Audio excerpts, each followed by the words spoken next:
InsyaAllah. Assalamualaikum warahmatullahi wabarakatuh. Salam.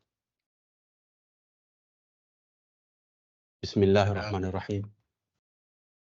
Innal hamdalillah nahmaduhu wa nasta'inuhu wa nastaghfiruh wa na'udzubillahi min syururi anfusina wa min sayyiati a'malina may yahdihillahu fala mudilla lahu wa may yudlil fala hadiya lahu. Wa asyhadu an la ilaha illallah wahdahu la syarika lahu wa asyhadu anna Muhammadan abduhu wa rasuluh. Segala pujiannya bagi Allah, kami memujinya, memohon pertolongan dan ampunan kepadanya. Kami berlindung kepada Allah dari kejahatan diri-diri kami dan teruknya amal perbuatan kami.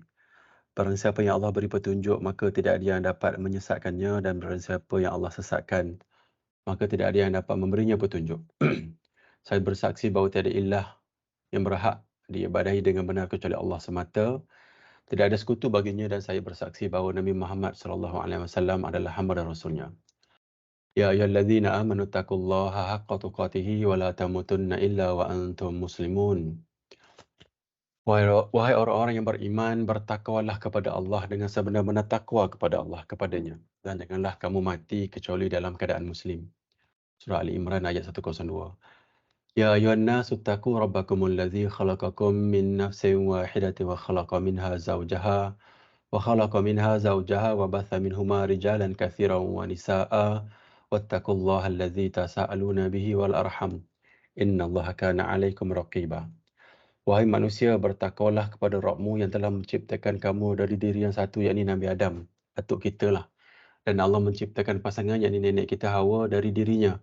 Dan dari keduanya Allah perkembang biakkan laki-laki dan perempuan yang banyak. Bertakwalah kepada Allah yang dengan namanya kamu saling meminta, dan peliharalah hubungan kekeluargaan. Sesungguhnya Allah selalu menjaga dan mengawasimu. Surah Nisa ayat 1. Ya ayyuhallazina amanu taqullaha wa qulu qawlan sadida yuslih lakum a'malakum wa yaghfir lakum dzunubakum wa may yuti'illaha wa rasulahu faqad faza fawzan 'azima. Wahai orang yang beriman, bertakwalah kamu kepada Allah dan ucapkanlah perkataan yang benar. Nescaya Allah akan perbaiki amal-amalmu dan mengampuni dosa-dosamu. Dan barang siapa mentaati Allah dan Rasulnya, maka sungguh dia menang dengan kemenangan yang agung.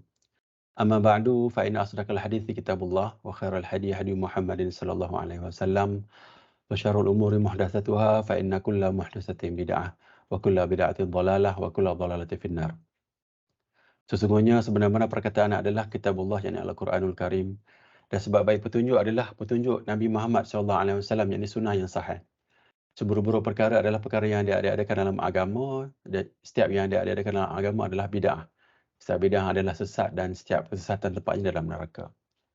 So, mukadimah ni adalah daripada hadis yang sahih. Ini kalimah ni disebut sebagai khutbatul hajah. Hadis ni diriwayat daripada Imam Nasai, Ibnu Majah, Abu Daud.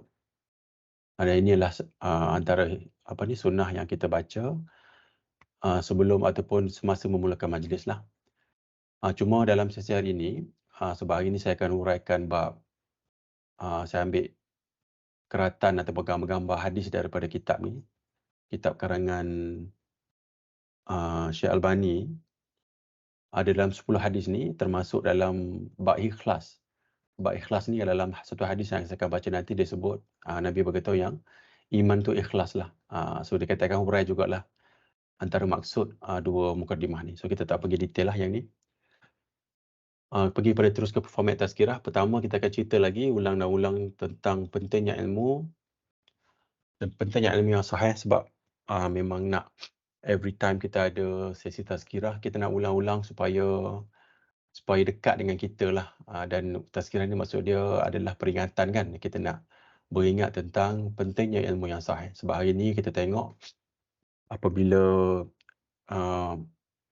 Allah bagi kita boleh katakan satu rezeki jugalah dalam media sosial ataupun kabar-kabar yang senang kita dapat hari ni kan, daripada penulisan-penulisan orang dalam Facebook, dalam Twitter, macam-macam, ada yang tengok dalam TikTok semua kan. So kita tengok banyak telah terzahir lah tentang ilmu yang kita sebelum ni kita tak tahu sangat kan. Contohnya macam pandangan-pandangan yang pelik-pelik atau pandangan-pandangan yang sahih kan, orang dah benda ni dah start tersebar. Jadi pentingnya ilmu supaya kita tahulah macam mana nak cari yang paling benar lah. Sebab dalam zaman teknologi hari ni benda mudah tersebar dan dengan WhatsApp semua kan. So kalaulah kita ada kefahaman tentang apa yang sahih, kenapa kita nak cari yang sahih dan senanglah kita untuk sanggah ataupun tahan benda-benda yang tak elok masuk dalam ataupun mencemarkan pemikiran kita. Nombor dua, peringatan kematian ini nak suruh hati kita dekat sikit, sebab kita akan mati, dan setiap minggu kita akan ulang dan ulanglah, dan dalam ni ada hadis yang cerita tentang Nabi suruh kita ingat banyak kematian. So hari ni bila kita ulang-ulang ni, kita rasa ada kebiasaanlah kita melazimi perkara ni. Lama-lama insya-Allah dia melekat dan boleh lembutkan hatilah insya-Allah. Nombor tiga, nak cerita pasal bab ikhlas ni, ada kitab ni, saya nak sebut pun tak berapa pandai bahasa Arab ni, tapi dalam kitab ni kita akan baca dalam 10 hadis yang sahih lah. Kita ambil dalam bab ikhlas. Semua ada satu hadis yang betul-betul menggoncang jiwa lah bila saya baca tu, saya sangat takut lah daripada hadis tu. Dan saya nak share rakan lah tentang satu hadis yang panjang daripada Abu Hurairah tentang bab ikhlas tu. Dan untuk sharing dengan rakan-rakan sekali lah. Termasuk dengan hadis-hadis saya lain. Lepas tu kalau ada masa kita buat soalan penutup. Penolak umum, pentingnya menuntut ilmu, yang kita ulang-ulang setiap minggu. Daripada Muawiyah bin Abi Sufyan radhiyallahu an, bahwasanya Rasulullah sallallahu alaihi wasallam bersabda, barang siapa yang Allah kehendaki mendapat seluruh kebaikan. Bila Allah nak bagi kita seluruh kebaikan ni, Allah akan fahamkan kita tentang agama. Allah akan fahamkan kita tentang agama. Ada riwayat Bukhari dan Muslim, ada yang sahih. So pertama ni ulang-ulang lagi lah, memang kerap kita dengar kan, tapi kita naklah supaya kita berada di sini, di tempat yang kita dapat seluruh kebaikan kan. Kebaikan kita ni sehingga kan seperti mana hadis Nabi sebut kan, yang tentang orang berkawan dengan minyak wangi kan, berbanding dengan orang berkawan dengan ahli yang buat besi tu kan. So kita nak juga kebaikan kita dapat ni, kita nak sebarkan kepada rakan-rakan yang lain lah. Kalau kita berada di rumah, Allah bagi kita kefahaman agama, anak-anak kita dapat manfaat atas kebaikan yang kita ada insya-Allah. Kan isteri kita pun dapat, mak bapak kita pun dapat, mimin datuk nenek kita pun dapat, seluruh keluarga kita dapat, dan rakan-rakan lain pun dapat manfaat ni. Jadi kita nak motivasikan diri kita lah, letak dalam kepala, dalam motivasi, dalam satu matlamat hidup yang tinggi, kita letak supaya kita nak faham agama. Macam mana nak faham agama ni, tengok apa yang Allah bagikan. Apa yang Nabi sebut ni, matlamatkan untuk dapat seluruh kebaikan ni dengan cara mana kita faham agama. So, memahami agama ni dengan cara lain, mesti kena pergi ke jalan yang sahih lah, jalan yang betul dulu. Kalau kita belajar bercampur aduk, kita tak tahu mana betul atau salah. Bahkan banyak contoh yang saya sebut sebelum ni kan, yang orang sebut tentang perkataan maudhu' pun, kita tak tahu maksud dia apa kan. Kita main ambil je apa yang orang cerita kat depan.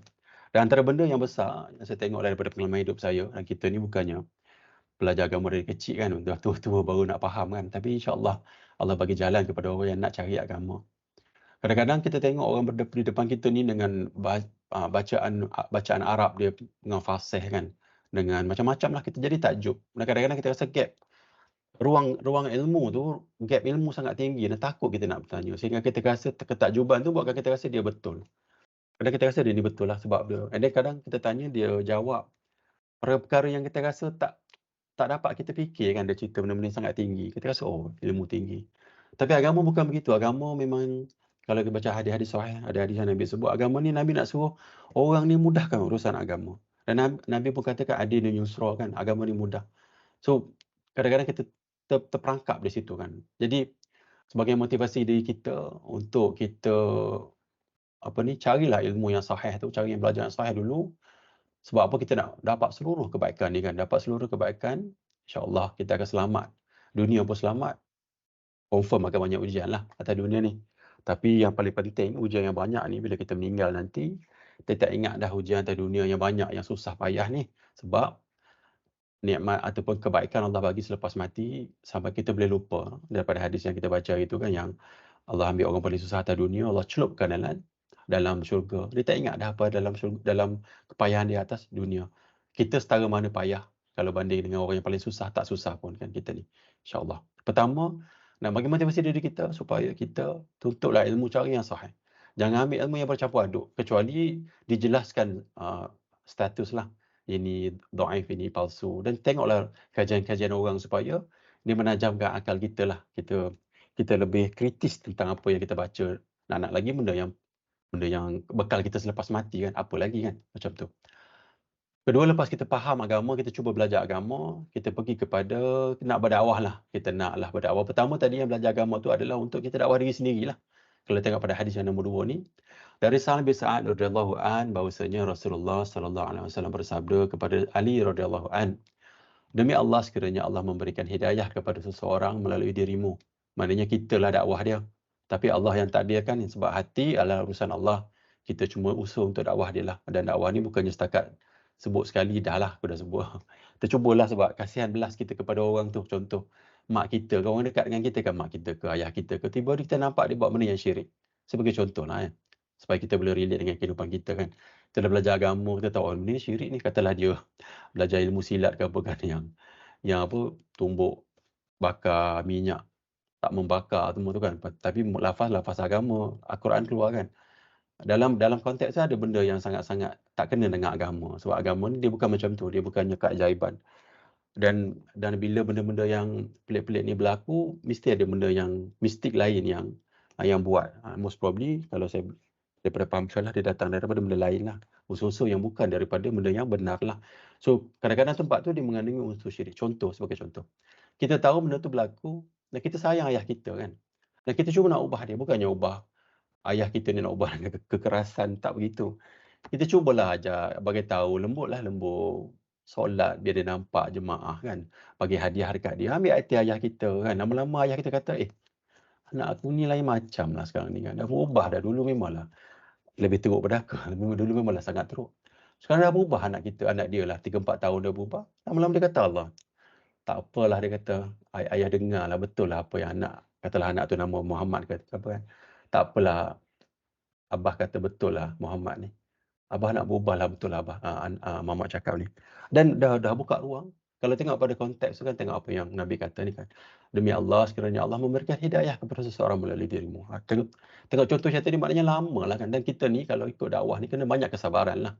Bersabar banyak. Sebab akan ada banyak ujian. Bukannya kata kita ni benar, kita berkeras dengan orang yang rapat dengan kita. Padahal Allah sebut dalam Quran kan, tak boleh kita nak kasar walaupun kan, pun kan, dengan mak ayah kita. Dan kita buat sebab apa? Kita pegang, kita kata, oh ini agama. Kita dah tersalah kat situ. So, kita kena ingat, dalam dakwah pun dia kena, sebab tu ilmu ni penting untuk kita tahu. Dan nak tahu pun kena ambil daripada inilah, kefahaman tu.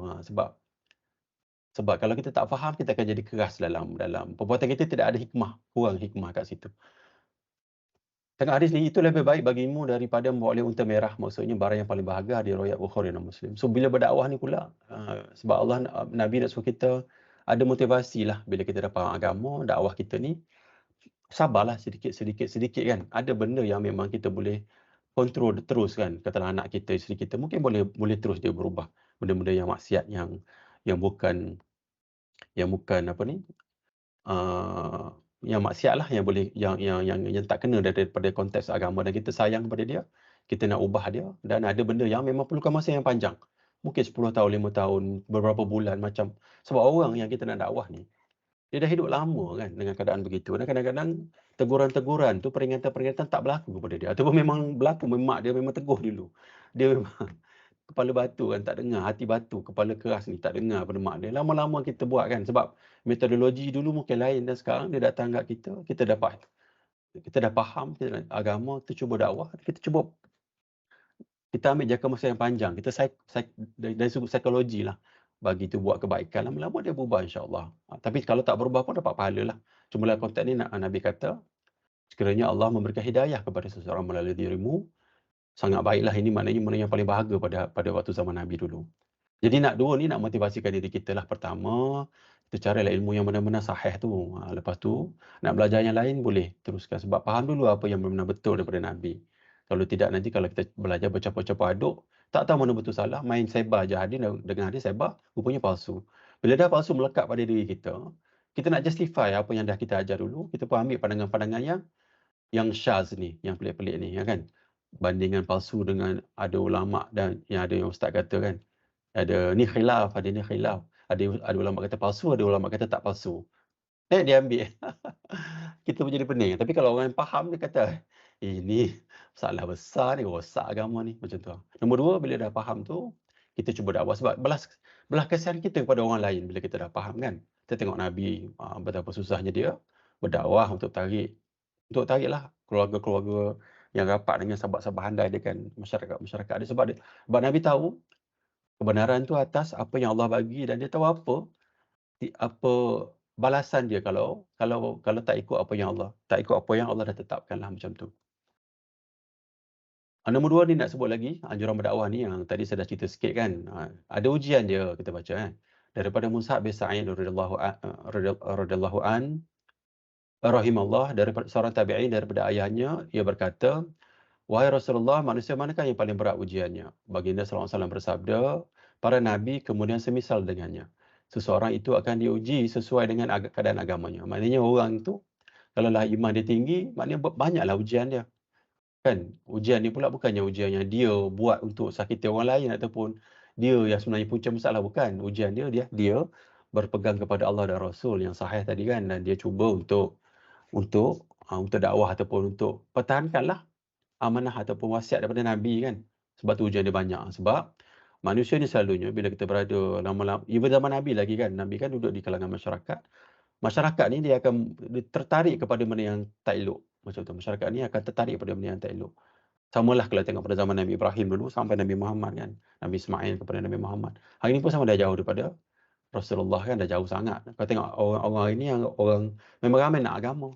Tapi kita kena tengok balik, adakah ianya benar-benar sahih daripada agama yang asal lah, macam tu. Apabila agamanya begitu kuat, yang ini kukuh, maka semakin berat pula ujiannya. Macam tu. Ini fitrah yang ataupun benda fakta yang Nabi sebut lah, kita kena terimalah. Apabila agamanya lemah, maka ia akan diuji sesuai dengan kualiti agamanya. Tak ada ujian pun, relax je kan. Kalau kita tengok hadis ni, kita kena fikirkan diri kita, aku ni masalah agama ni kan. Macam relax, bukan lara lah, macam tak ada rasa apa, macam tu, relax je. So kena tengoklah, kena buat muhasabah diri. Seorang hamba akan sentiasa mendapat cubaan sehingga dia berjalan di muka bumi Allah dalam keadaan bersih dari dosa. Hadis ni ada riwayat Tirmizi, hadis ni adalah hadis yang sahih. So maksud dia, ujian ni akan datang bila kita start dakwah. Bila ada ilmu ni nanti, dah akan berlakulah pergeseran dan perpecahan sedikit lah. Sebab secara umumnya manusia ni, bila tak ada ilmu, dia bersatu atas masyarakat lah. Tapi ada orang, bila Nabi, contohnya bila Nabi datang dengan ilmu, dengan apa yang Allah nak, apa yang pencipta nak, akan ada pergeseran yang banyak macam tu. So adalah ujian nanti insya-Allah. Tapi ujian tu pula memang kita akan dapat pahala lah daripada ujian tu. Sebab kita sekarang ni sebenarnya nak menuju itulah berbekas selepas mati kan. Slide 7 ni nak bagi tahu jangan keluar daripada ilmu yang kita belajar yang sahih tu. Jangan tiba-tiba kita ubah. Macam tadi saya buat contoh, ada hadis palsu. Lepas tu dia kata, ada ulama kata hadis ni tak palsu. Dia tak sebut pula sahih ke apa kan, tak palsu. Sebenarnya dhaif jiddan pun. Dan dia guna hadis tu. Dia disebarkan pada orang ramai. Pada hadis tu, kalau ikut saya masa saya dengar tu memang palsu lah daripada kajian saya hadis tu. Tapi ustaz yang cerita tu, dia ambil pandangan tu, dia cerita kat orang. So maksud dia, benda tu kalau tersebar, boleh jadi termasuk dalam ancaman di tengah apa yang Allah kata. Allah mengharamkan mengandai-andaikan tak ada Allah apa sahaja yang kamu tidak ketahui. Yang ini berbicara tentang Allah tanpa ilmu, surah Al-A'raf ni kan. Tengok pada ni kan, dia punya hierarki dia, kalau tengok Syekh Abdul Aziz bin Bas ni kata, syirik ni lebih kecil daripada nombor 3 ni. Kalau dia tengok hierarki ayat ni lah. Maknanya besar lah, sebab dia merosakkan agama. Kalau orang tu ambil lah benda yang palsu tadi tu, dia kata sahih kan orang ambil. Tapi sebenarnya orang kita ni satu komen lah. Orang kita ni dia sebenarnya dia nak berada di kalangan, dia nak ilmu. Dia pergi je dengar, tapi sebenarnya jarang yang melekat lah. Yang maknanya pemikiran kritis tu kurang ada lah. Masa saya duduk tu pun, saya tanya sahabat sebelah, dia pun tak ambil pot pun apa yang ustaz tu cakap. Saya ulang tanya balik, dia macam dia tak komen pun, dia tak ambil berat pun. Tapi sebenarnya benda yang tak berapa jugalah sepatutnya kan kita. Sebab kita nak ilmu, dan tujuan utama majlis ilmu ni untuk kita dengarlah apa yang intipati konten dalam tu lah, bukan sekadar nak duduk. Kita tak mau pergi setakat nak duduk. Kita nak ambil manfaat tu sebab kita nak menuju faham tadi kan, insya-Allah. Ini ancaman orang mengajar tanpa ilmu, tapi saya letak dalam konteks orang cerita benda hadis palsu. Macam tadi saya sebut kan. Nabi SAW bersabda, barang siapa yang berdusta atas namaku, maka siaplah tempatnya dalam neraka. Besar ni besar, hadis riwayat Bukhari. Sangat besar kan. Seluruh hidup kita, kan, kalau kita pergi ke sini, habislah kita. Seluruh hidup kita, ini infinity kan. Takutlah. Benda kecil je kan, kita bawa cerita dengan masyhurnya, kita ambil kita bawa cerita palsu, main-main leka-leka, relax je. Tapi ancaman daripada Nabi kata barang siapa yang berdusta atas namaku. Sebab tu kita duk highlight benda yang sahih. Kan takut kalau orang tu warak kan. Warak ni dia nak buang benda-benda yang syubhat-syubhat ni kan kalau boleh. Kalau ikut logik akal lah. Mesti nak ambil yang sahih. Mesti. Ada sahih masuk sama. Ada yang sahih daripada riwayat Bukhari ke dengan ada riwayat Abu Daud kan. Kalau orang tu jenis yang level dah tinggi, mesti nak ambil Bukhari dulu. Dia letak yang paling sahih dulu kan.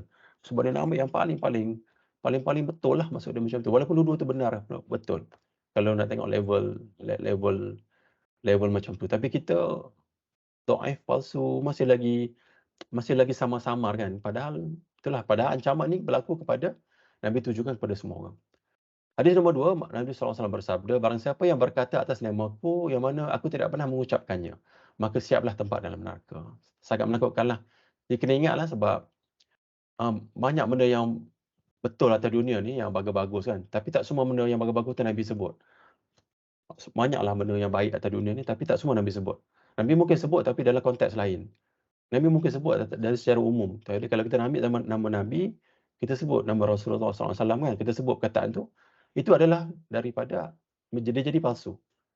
Kena hati-hati, maknanya ambil betul-betul daripada riwayat yang imam-imam kita sebut ni dan ada status atas tu. Sebab kita takut kita tergolong di dalam golongan ini.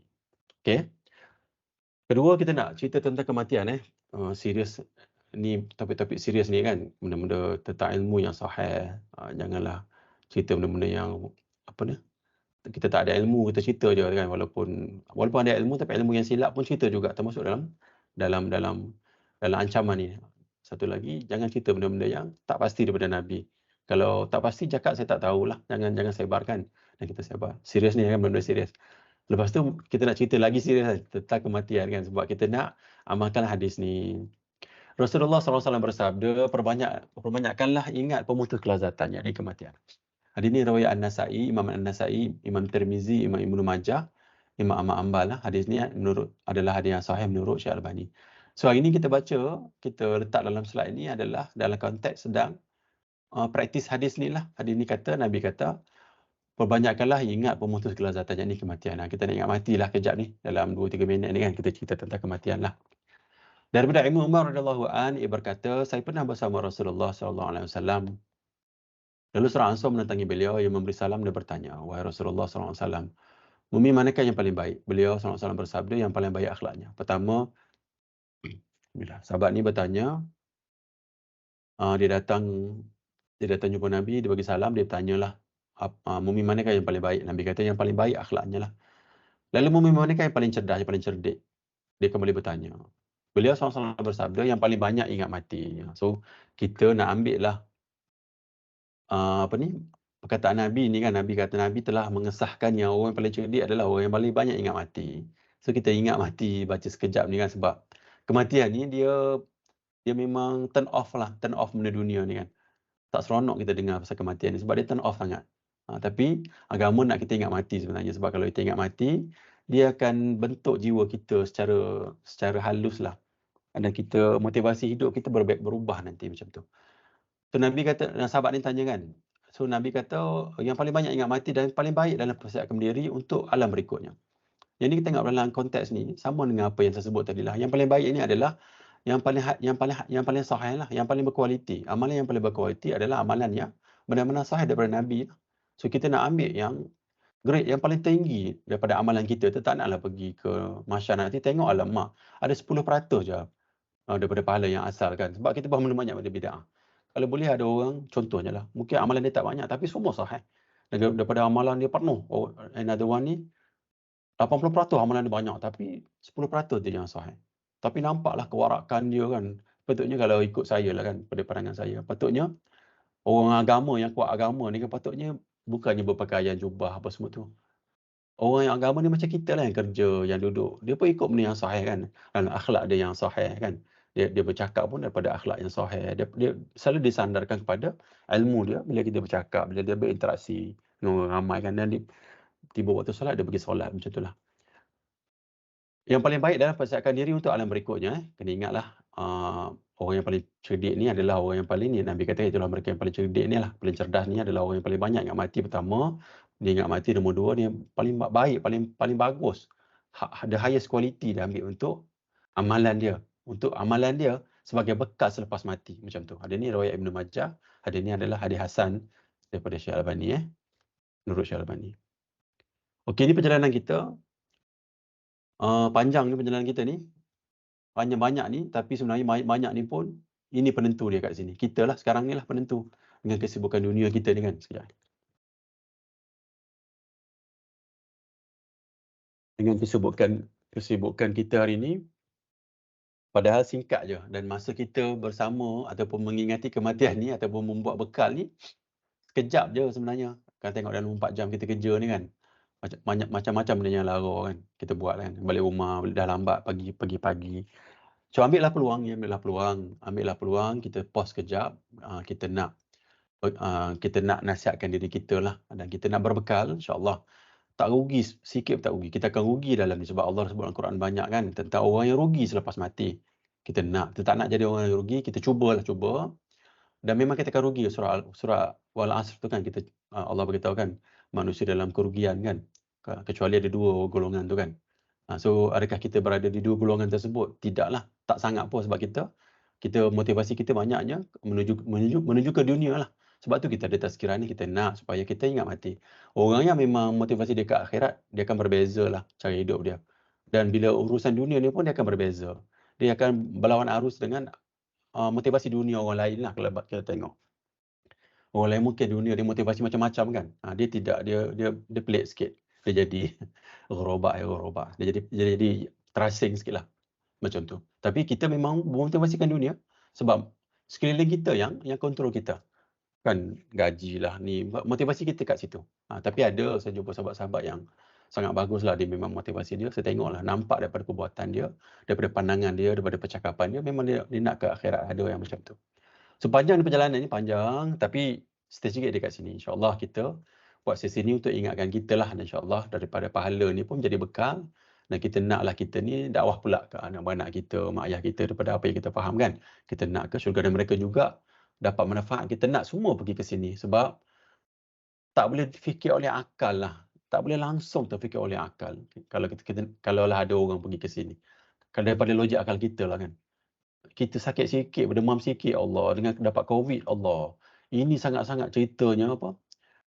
Kalau bersurah Al-Baqarah tu nak Ustaz Yoman cerita tentang bayu ataupun angin yang paling sejuk daripada api neraka tu pun dah panas maksimum dah. Sangat-sangat menakutkan. Belum lagi masuk kan. Kita tak mau langsung. Patutnya 0% ataupun probability untuk kita ke sini. Kita nak juga. Kita nak motivasikan kita semua ke sini. Dan kita masih ada lagi lah. Kita nak ke sini. Doalah, taubatlah tiap hari. Cubalah sedaya upaya sebab sangat-sangat rugilah kalau kita tak ambil peluang yang ada kan masa kita masih hidup lagi, insyaAllah. Okey, saya pause sekejap. Saya nak pergi kepada kitab ni. Kalau rakan-rakan ada apa nak share sekejap dalam 2-3 minit ataupun tak kisahlah. Kalau ada nak share ataupun saya pause sekejap.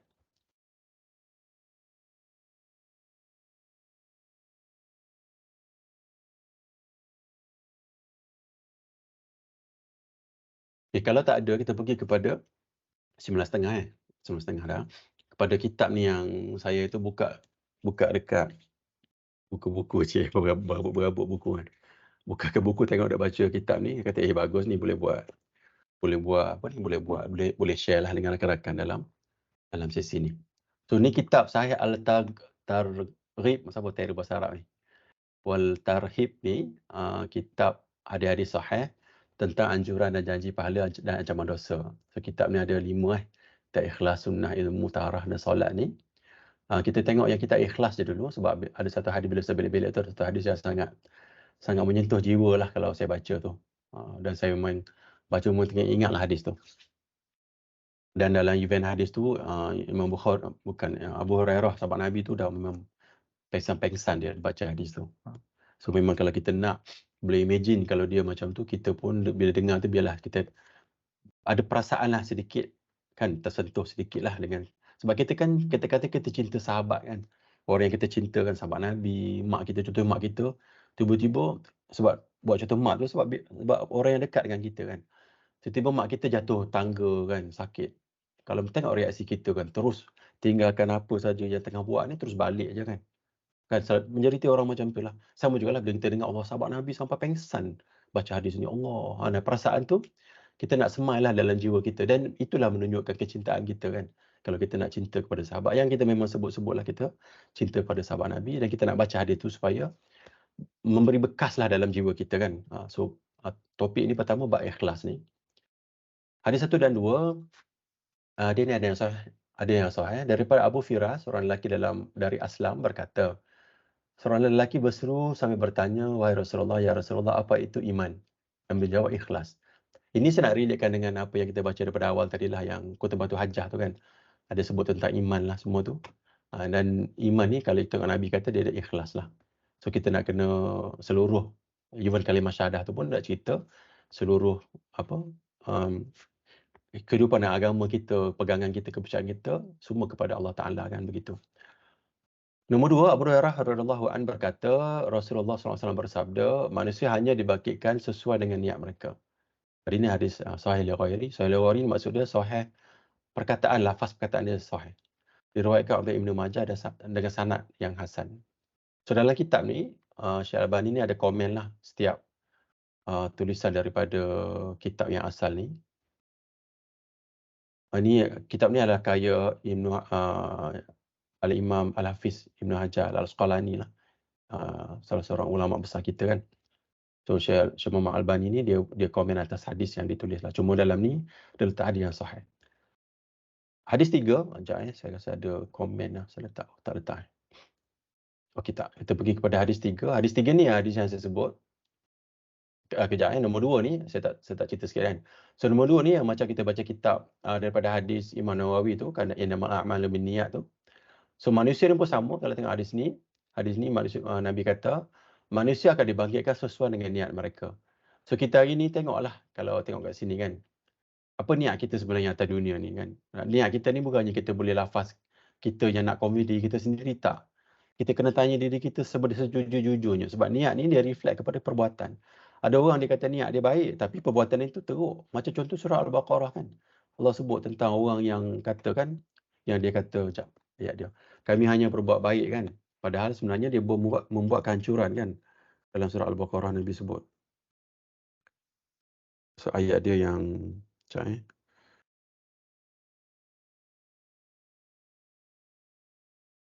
mana ya? Wa idqa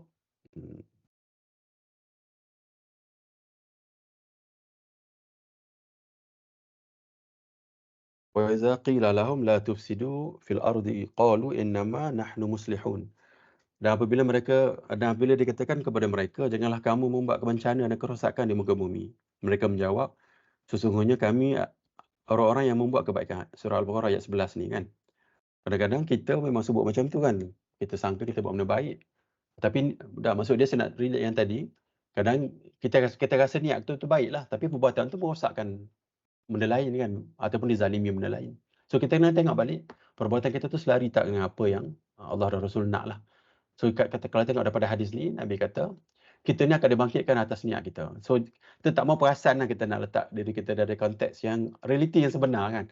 Kalau lah hidup kita ni, ialah duduk 98% lara kan. Dungudang lara, lepas tu kita cakap kat lafaz mulut kita, tak, saya ikhlas kerana Allah. Lafaz tu tak memberi makna apa-apa. Selepas mati nanti, bukannya mulut lafaz tu yang akan sebut. Tangan, dia akan sebut benda-benda yang mulut kita, tangan kita, hati kita akan sebut benda yang sebenarnya berlaku lah. Dan sebab niat ni, perbuatan kita tu sebenarnya dia datang daripada hati kita sebenarnya. So kita nak kena selarikan lah kalau lah nampak baik kan, macam Ustaz saya sebut lah. Dia komen tentang satu hukum lah. Bila satu hukum tu ada, kita dengar dah baik dah, buat lagi lah baik. Kan? Katalah hukum kita dengar pun dah teruk kan. Buat jadi baik, tak kenalah. Tak kenalah. Bila kita buat presentation kan, sebut tu macam tak kena. Lepas tu kita apa, kita buat dulu. Tak kena dengan apa yang Nabi ataupun logik yang Nabi sebut tu. Tak kena. Sepatutnya bila kita buat planning tu dah cantik kan. Sepatutnya pelaksanaan dia cantik lah. Cuma kat sini saya nak relate lah supaya kita jangan letak sedikit berhati-hatilah kan. Kita kadang-kadang kita perasan saya niat baik. Tengok dulu niat baik tu atas dasar apa. Sesuai tak dengan landasan agama kan. Barulah kita kata, rupanya niat aku baik ni salah rupanya kan. Macam orang saya berhadi palsu kan. Dia kata niat baik. Tapi salah tu tak betul lah, macam tu. So, kita nak kena ada ilmu, dan takutlah sebab bila kita akan bangkit nanti, kita sebutlah kat mulut kan, sebenarnya dalam dasar hati kita, benda lain sebenarnya kita nak kan. Sebab kehidupan kita ni penuh dengan benda dunia lah sepatutnya. Realitinya begitu kan. Dia pergi beli hadis tiga ni hadis saya nak baca tu, yang saya cerita yang tentang Abu Hurairah tu kan. Jadi kita panjangkan sikit kat sini, kita baca hadis ni panjang. Dan diriwayatkan oleh At-Tirmizi, Imam Tirmizi, dan dia menghasankannya dari Ibnu Hibban dan dalam sahihnya keduanya dengan lafaz yang sama daripada Al-Walid bin Al-Walid Abu Uthman Al-Madini bahawa Uqbah bin Muslim menyampaikan kepadanya bahawa Syufa'i Al-Ashbahi menyampaikan kepadanya bahawasanya dia datang ke Madinah, dia datang ke Madinah, dia mendapatkan seorang lelaki yang dikerumuni orang ramai. Dia bertanya, siapa dia? Ni sahabat yang bercerita ni lah. Siapa? Mana dia datang kat Madinah tengok orang ramai berkerumun lah, berkumpul. Dia kata, siapa tu kan? Abu Hurairah, orang tu jawab. Oh, Abu Hurairah. Kat situ dia ada. Sahabat Nabi lah. Jawab orang-orang. Dia berkata, lalu saya mendekatkan kepadanya sehingga saya duduk di hadapannya. Dia tengok Abu Hurairah ada kan, dia pergi depan lah. Duduk dekat dengan Abu Hurairah. Sementara dia terus menyampaikan hadis kepada orang-orang, ketika dia telah selesai dan menyendiri, saya berkata kepadanya, saya memohon kepadamu, kepada Tuhan, dengan kebenaran dan dengan kebenaran. Anda belum menyampaikan kepadaku sebuah hadis yang anda dengar daripada Rasulullah SAW yang kamu fahami dan kamu ketahui. Abu Hurairah berkata, baiklah, sungguh saya akan menyampaikan kepadamu satu hadis yang telah disampaikan oleh Rasulullah SAW kepadaku, yang saya fahami dan saya ketahui. So, sahabat ni dia minta lah, kawan ni dia minta, supaya Abu Hurairah ni bagilah satu, ceritalah hadis yang lain lah, hadis yang belum lagi orang tu dengar. Okay. Abu Hurairah kata, okey tak apa, saya akan ceritalah. Kemudian Abu Hurairah menarik nafas panjang. Mula dia nak cerita tu dia tarik panjang nafas. Macam suspend lah kan.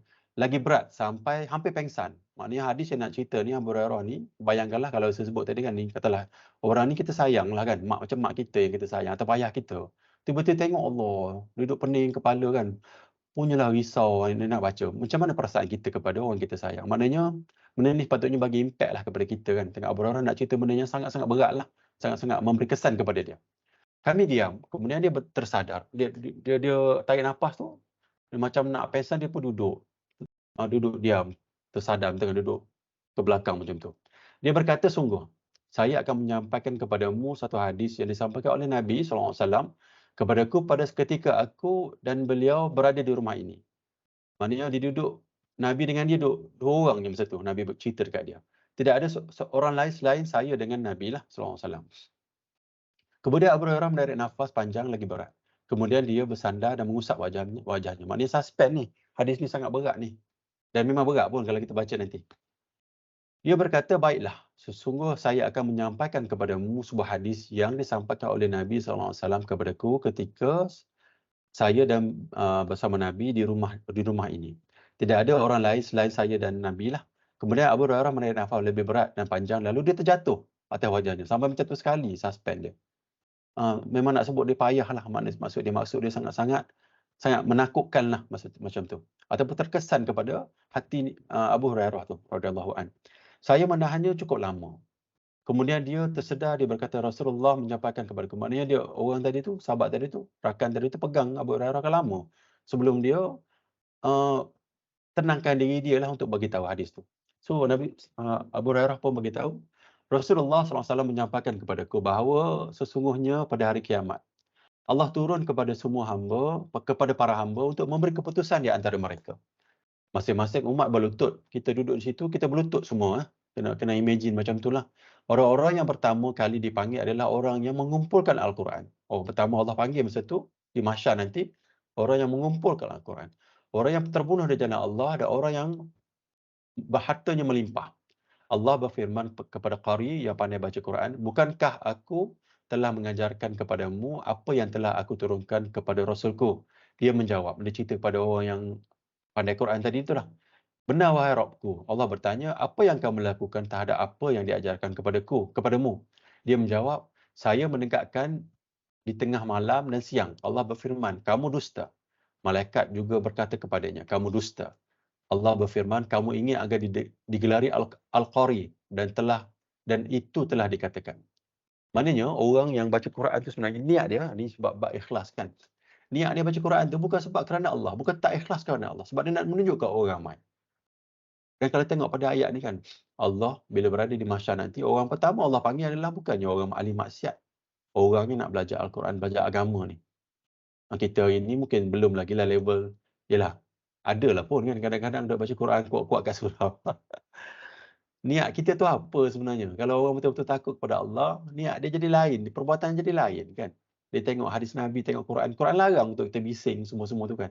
Tapi orang ni dia baca untuk orang dengar, dia niat dia untuk orang dengar. Dan malaikat dan Allah kata, kamu dusta. Kamu ingin digelari Al-Qari, orang yang pandai baca Quran lah, dan telah dikatakan. Memang orang kata pun dia pandai baca Quran. Nombor dua, pemilik harta melimpah didatangkan. Nombor dua, orang yang banyak harta. Allah berfirman kepadanya, bukankah aku telah melapangkan hidupmu sampai kamu tidak memerlukan seorang pun? Dia menjawab, benar ya Rabb. Allah bertanya, lalu apakah yang kamu lakukan terhadap pemberianku? Dia menjawab, aku menjalin hubungan silaturahim dan bersedekah. Allah berfirman kepadanya, kamu dusta. Malaikat juga berkata kepadanya, kamu dusta. Allah berfirman, akan tetapi kamu ingin agar dikatakan fulan dermawan, dan itu telah dikatakan. Maknanya orang yang banyak harta ni Allah yang bagi. Niat dia tu sebenarnya mungkin bercampur-campur aduk kan, mungkin ada yang ikhlas, ada yang tak ikhlas kan. Tapi kat sini Nabi highlightkan orang ni yang banyak harta, yang ada duit ni, dia dia dia derma, dia sedekah, tapi di dalam hati dia nak orang kata dia ni memang pemurah ni, memang orang kuat sedekah ni. Sebab dia buat tu bukan kerana Allah. Dia buat kebaikan tu bukan kerana Allah. Padahal harta tu Allah yang bagi. Macam kita lah, konteks kita kan. Ada duit, bagi sebab nak tunjuk kat orang. Cuma kita kena ingatlah yang ni, sebab kadang-kadang benda ni benda-benda yang dalam hati kan. Macam kita lah belajar solat dulu. Kecil-kecil dulu belajar solat, tak ikhlas pun. Melalui proses yang panjang baru ikhlas. So sama jugalah yang ni, sebab biar kita faham dulu, sebab nak derma ni, dia kena praktis. Kena praktis derma ni. Praktis lama dah datang, barulah kita betulkan niat kita. Ni kalau dah sekarang pun tak nak derma, kan keras ya. Tak nak nanti kan orang tu, orang tu scam, sedap je sebut. Derma lah, latih to be lah. Bentuk hati supaya ada ihsan tu, Allah. Biarlah mungkin tu kepada benda yang beri pendidikan hati. Mungkin anak dia tak ada susu, mungkin Allah susahnya orang tu, mungkin. Kalau kita sebut macam tu, maknanya hati kita dah rasa adalah belas kasihan tu, sebab belas kasihan ni penting dalam agama. Ihsan belas ni penting sebab dalam hadis pun kita bacakan ada Islam ni ada 3 kan. Last kali ihsan tu. So maknanya bukannya nak meletakkan supaya kita jangan derma, bukan macam tu. Kita kita derma, tapi kita betulkan niat kita lah. Betulkan niat dengan banyak tazkirah. Saranan-saranan, nasihat-nasihat ni supaya kita betulkan niat kita. Macam kita tengah solat kan, tiba-tiba datang perasaan pun macam nak menunjuk kan. Betulkan niat kita lah. Betulkan niat kita cepat-cepat. Allah, agama ni adina yusra tadi kan, agama ni mudah kan. Kita cuba betulkan niat kita. Kita tak nak kita hanyut begini. Ni orang yang dah hanyut ni. Sebab apa? Yang saya sebut selalunya kan, macam dua ni pun sama. Sebab kemasyhuran tu sebenarnya bahaya tau. Sebab bila dah orang kata, kamu ni sedap baca Quran, masyhur lah. Sedap. Kemasyhuran ni sebenarnya dia sinonim dengan kuasa lah. Kita rasa masyhur sebab perasaan tu sama. Kita boleh command orang. Samalah, yang ni pun, dua ni kemasyhuran. Sangat bahaya. Tengah sambungan pada hadis ni, orang yang terbunuh di jalan Allah, dihadirkan. Nombor 3 orang yang Allah panggil ni, pertama tadi kan orang yang baca Quran kan, ahli ibadat. Nombor 2, orang yang ada harta dan dia menunjuk-nunjuk harta dia supaya orang kata dia dermawan kan. Yang pertama tadi supaya orang dengar bacaan dia kata sedap bacaan dia. Dia buat benda tu bukan kerana Allah. Orang yang terbunuh di jalan Allah dihadirkan, Allah bertanya kepadanya, dalam rangka apa kamu terbunuh? Bagaimana kamu terbunuh? Allah tanya kan. Dia berjawab, ya Rabb, engkau memerintahkan berjihad di jalanmu, lalu saya berperang sehingga saya terbunuh. Allah berfirman, kamu dusta. Malaikat pun berkata, kamu dusta. Allah berfirman, akan tetapi kamu ingat agar dikatakan, fulan, dia sangat berani. Dan itu telah dikatakan. Tengok atas niat dia kan. Padahal jihad ni adalah benda yang sangat besar. Sehingga kan kita boleh, bahaya nyawa kita kepada agama. Tapi niat kita salah. Habislah. Maksud dia macam tu. So kena ingatlah antara 3 benda tadi kan, semua benda-benda yang noble tau, benda-benda yang mulia lah perbuatan tu. Tapi niat nanti kita kena betul lah. Kemudian Rasulullah memukul lututku sambil bersabda. Rasulullah tepuk sikit lutut Abu Hurairah, dia pun Rasulullah pun bagi tahu. Ini antara sunnah jugalah kan kita, sebab bila kita dengar kalau orang tu dia dengar apa katalah mak kita sebut kan, kita berfikir sebenarnya Allah, kenapa Abu Hurairah ni berfikir sebenarnya? Sebab dia antara orang ibadat ni sebenarnya, dia dalamilah.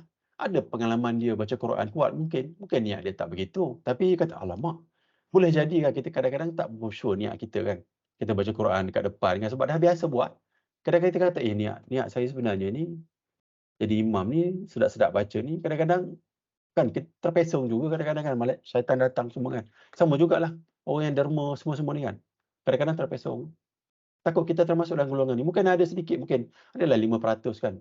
Dan dah tahu hadis ni, kita nak kena betulkan baliklah niat kita. Sama juga yang tadi tu. Cuma bila orang dah alami ni, dia akan berfikir panjang. Alamak, orang yang pertama Allah panggil ni, dia ke kan? Ketakutannya banyak sebenarnya.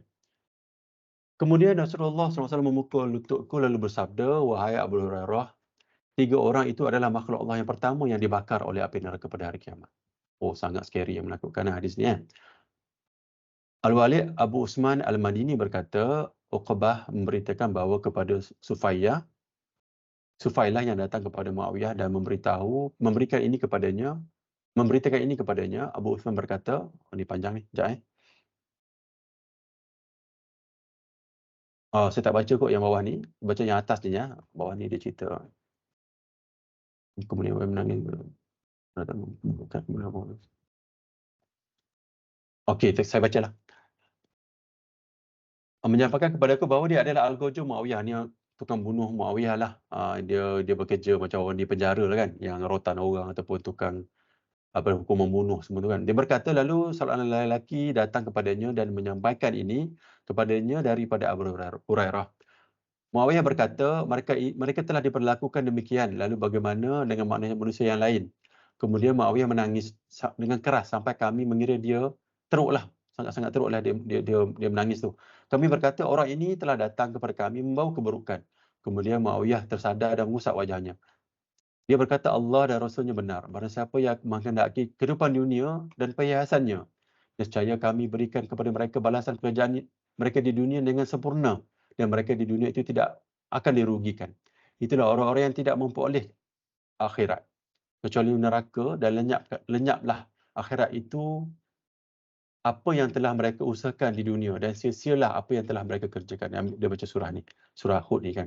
Maksud dia daripada apa yang atas ni, orang tu memang dia buat ibadat pun untuk dunia, untuk kemasyhuran, untuk orang puji. Sampai ke tahap, yang nombor 3 tadi kan, sampai ke tahap mati pun sebab ada niat untuk orang puji. Ada niat untuk orang puji. So maksud dia kata tengok daripada Abu Hurairah ni, kenapa sangat-sangat scary ataupun sangat-sangat Abu Hurairah sangat-sangat emosi masa ni kan, dia nak baca dia takut sampai dia terduduk, sampai dia macam nak pengsan kan, dia baca, nak cerita hadis ni sebab benda ni berlaku pada dia pun sama juga kita kan. So nak ikhlas ni kita nak kena jaga diri kita supaya bila dah lama kita buat ibadat ni kan, kita takut kita termasuk dalam ni. Kita takut kita termasuk dalam kemasyhuran ni kan.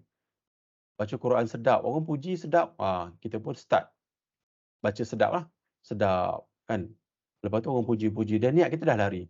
Dan niat kita buat tu bukan kerana Allah, kita niat kerana nak orang dengar. Nombor 2 ni orang yang ada harta yang dia derma kan. Derma ada niat dia untuk orang bagi tahu dia ni dermawan ni, banyak derma. Allah rupanya ada ancaman sangat besar pula tu. Antara orang yang pertama yang Allah panggil di mahsyar nanti, sangat menakutkan.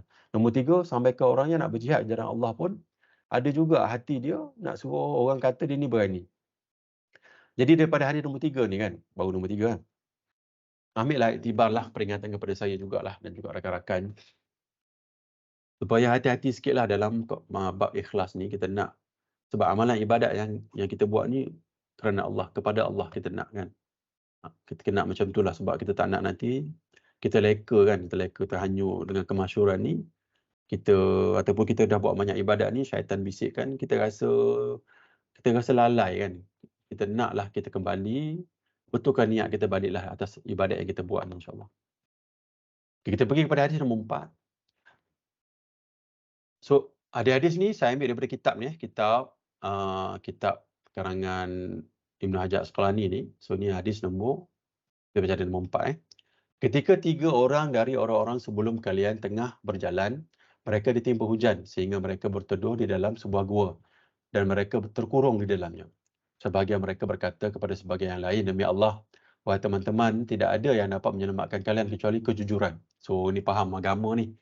Benar-benar dia faham agama ni. Dia kata, bila dia berjalan tu, tiba-tiba dia masuk dalam gua, terkurung dalam tu. Kan dia nak berlindung daripada hujan, terkurung dalam. Macam nak keluar ni, tak adalah cangkul semua kan. Cuma dia kata, demi Allah, wahai rakan-rakan, kita nak kena keluar ni kecuali Allah lah boleh tolong. Dia kata kecuali kejujuran lah. Dalam ni, di konteks ni, dia cerita tentang amalan baik dia dan dia doa kepada Allah. Hendaknya masing-masing dari kita berdoa. Dia berdoa kepada Allah kan. Dengan apa yang dia ketahui bahawa dirinya telah berlaku jujur kepadanya. Salah seorang dari mereka berkata, wahai Allah, dia berdoalah, ya Allah, sesungguhnya engkau mengetahui bahawa saya mempunyai seorang pekerja dan dia bekerja untukku dengan bayaran ni, dia pergi meninggalkannya. Lalu saya mengambil padi itu dan menanamnya, dia ambil padi orang tadi. Hasilnya sampai saya boleh membeli lembu. Kemudian dia datang kepada aku meminta bayarannya, saya menjawab, bagilah kepada lembu tadi, kerana itulah hasil daripada padimu yang satu farak tu. Lalu dia mengiringinya, dia ambillah lembu tu. Jika engkau mengetahui bahawa saya melakukan itu kerana takut kepada Allah, maka berilah jalan keluar ini dari kesulitan kami. Maka batu itu bergeser daripada mereka. Ini hadis-hadis yang sahih.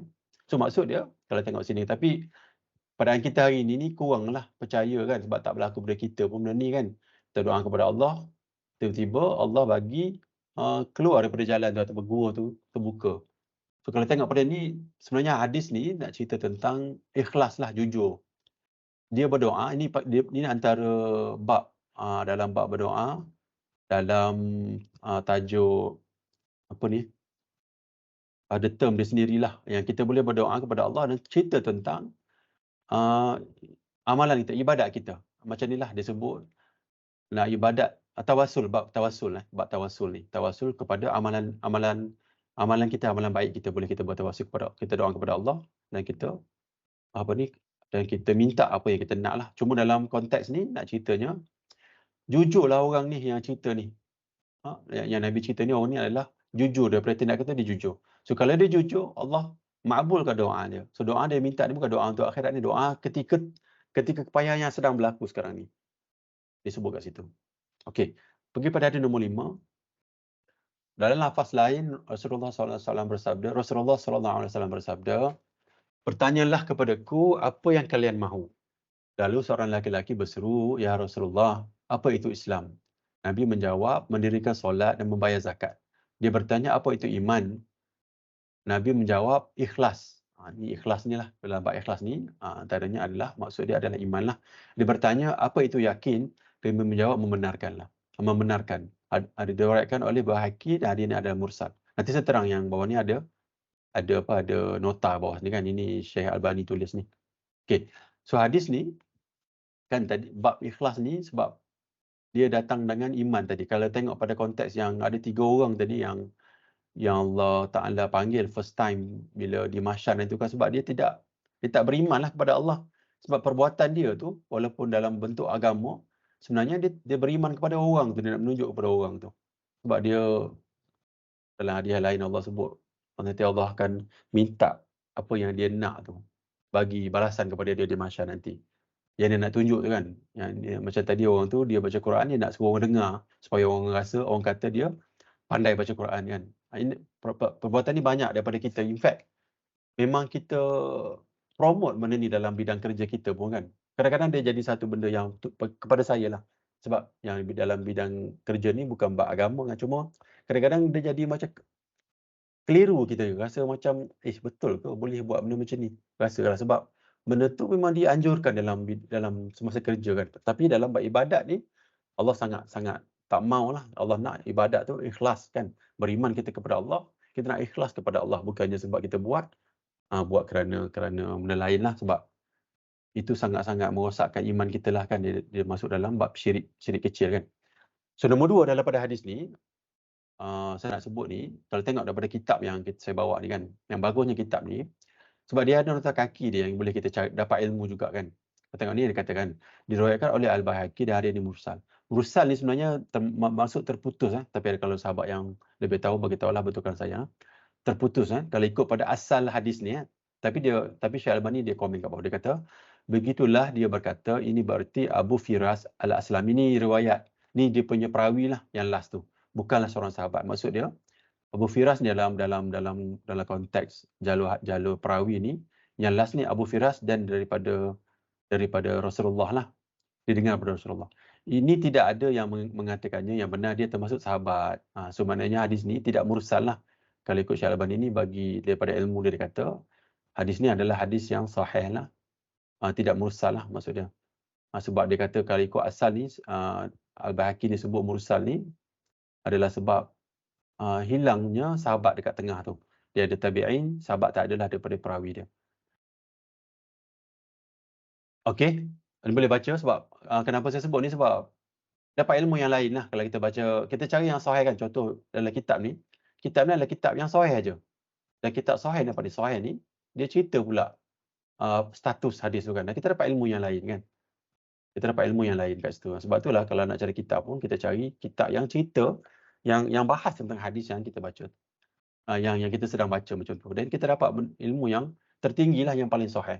Dan dia ada ilmu atas tu. Dan lama-lama kita boleh dapat manfaat yang banyak daripada situ. Okey. Kita pergi pada hadis nombor 6 ni. Daripada Mus'ab bin Sa'id, daripada bapaknya radhiyallahu an, bahawasanya dia mengira memiliki beberapa kelebihan dari orang yang di bawahnya. Dari sahabat-sahabat Rasulullah SAW, maka Nabi SAW bersabda, sesungguhnya Allah hanya menolong umat ini kerana orang-orang lemah di antara mereka. Kerana doa mereka, solat mereka dan keikhlasan mereka. Diriwayatkan oleh An-Nasa'i dan lain-lainnya. Hari ini riwayat Bukhari tanpa menyebut keikhlasan. So, tengok daripada maksud hadis ni. Ada 3 minit ni hadis lah kot, lepas ni kita stop. Tengok Nabi kata kan, sesungguhnya Allah hanya menolong umat ini. Maknanya umat kita ni zaman Nabi ni sebenarnya sebab ada orang yang lemah. Kalau tengok sini kan, hadis ni sangat memberi kesan lah kepada saya lah kalau saya baca kan. Nabi sebut tentang perkataan orang yang lemah ni. Kita ni kekuatan kita banyak kan, bergantung dengan duit. Bergantung dengan rakan-rakan, bergantung dengan mak ayah. Ada kereta, ada rumah. Tengok apa yang Nabi sebutkan. Allah hanya menolong umat ini kerana orang yang lemah di antara mereka. Kerana doa mereka, orang lemah ni menunjukkan yang banyak berdoa ni orang yang lemah lah. Yalah, kalau dia senang, dia tak banyak sangat doa lah. Dia ada duit, dia boleh pakai kan. Tapi orang yang lemah ni, dia tak ada duit, dia doa. Macam tadi kan yang orang yang contoh 3 orang tadi yang terpakat dalam gua kan. Bila dah tak ada apa-apa, dia tak adalah kederat ataupun dia tak ada pula cangkul dia nak ketuk. Kalau ada cangkul tu dia tak doa dah tu, dia bergantung dengan cangkul dia pula. Tapi kalau orang lemah ni, dia bergantunglah kepada Allah, dia doa. Allah kan. Solat mereka dan keikhlasan mereka. Maknanya satu lagi benda, ikhlas mereka. Cuma dalam hadis nak sebut ni, pertolongan Allah atas banyaknya mereka orang lemah di antara kita buat benda ni. Kerana doa mereka, solat mereka, ikhlasnya mereka kan. So kita ambil lah, iktibarlah pengajaran kat kita kan, ambil. Ni realiti yang Nabi sebut lah. Tengok orang yang lemah-lemah je lah. Kita pun tak nak jadi lemah, tak nak jadi susah lah kan. Cuma maybe kita bantu ataupun kita juga, kebergantungan kita, biarlah kita ni walaupun adalah harta sedikit, tapi kita naklah sentiasa kita doa kepada Allah kan. Kok mana pun benda kecil-kecil pun kan. Sebab kita, kebergantungan kita sekarang ni banyak kepada material yang ada di sekeliling kita kan. Boleh naik Grab, boleh nak buat tu, boleh buat ni, nak jalan sikit panas, boleh pakai payung. Macam-macam benda yang kita mengelakkan kita untuk bergantung kepada Allah. Sebab tu kalau saya sebut tadi, kadang-kadang dalam yang asal tadi, yang kita takut lafaz kita yang ikhlas tu, yang saya sebut awal, yang orang akan dibangkitkan dengan niat dia kan, takut ikhlas. Lafaz kita ni setakat lafaz mulut je, tapi hati sebenarnya benda lain. Kat situ Okay, saya stop kat sini, ada 1 minit lagi. Nanti saya letak material ni kat dalam kita punya Teams Saya kita stop kat sini lah. Subhanakallahumma wa bihamdika asyhadu an la ilaha illa anta astaghfiruka wa atubu ilaik. Maha suci Allah, dan dengan memuji Allah, saya bersaksi bahawa tidak ada sembahan yang berhak disembah selain Allah. Saya meminta ampun kepada Allah dan saya bertaubat kepada Allah. Wassallallahu ala sayyidina Muhammadin wa ala alihi wasallam. Assalamualaikum warahmatullahi wabarakatuh.